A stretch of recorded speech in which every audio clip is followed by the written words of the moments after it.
சங்கிலியன் பார்வையாளருக்கு வணக்கம். எனது இந்த சேனலுக்கு முதல் தடவையாக வருபவர்கள் தயவு செய்து சப்ஸ்கிரைப் செய்து அருகிலுள்ள பெல் பட்டனை அழுத்தி பார்வையிடவும்.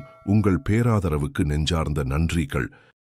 தமிழ்நாட்டு அரசியல் களத்தில் ஒரு புதிய தலைமுறை அரசியலை உருவாக்கி வீரியத்துடன் செயல்படக்கூடிய கட்சி என்றால் அது நாம் தமிழர் கட்சியாக தான் இருக்க முடியும். அந்த அளவுக்கு நாம் தமிழர் கட்சியின் அனைத்து பாசறைகளும் மிக சிறப்பாக நேர்த்தியாக செயற்பட்டு கொண்டிருக்கின்றது. அதற்கேற்றால் போல் நாம் தமிழர் கட்சியின் வளர்ச்சியும் நாளுக்கு நாள் அதிகரித்து கொண்டுதான் இருக்கின்றது நிச்சயம்.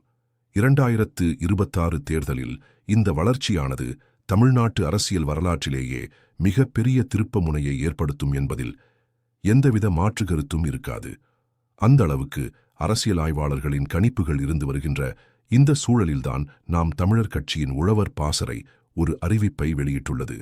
அதாவது வருகின்ற ஜூன் 15 செந்தமிழன் சீமான் பனைமரம் ஏறி களிறக்கும் போராட்டம் வருக, ஜூன் 15 குலசேகரப்பட்டணம் வருக என்று ஒரு அறிவிப்பை வெளியிட்டிருக்கின்றார்கள்.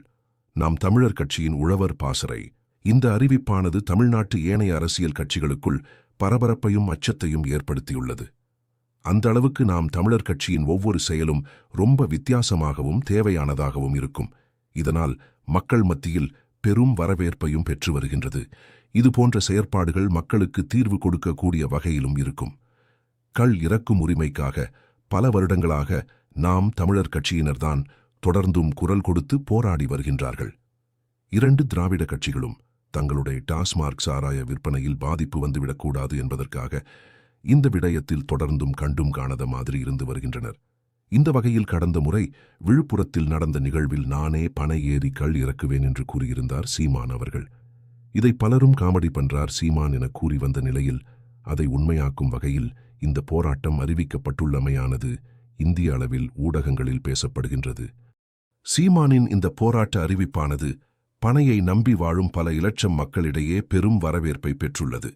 இதனால் தமிழக அரசு வேறு வழியின்றி கள் இறக்குவதற்கு அனுமதித்தே ஆக வேண்டிய நிலைக்கு தள்ளப்பட்டுள்ளது.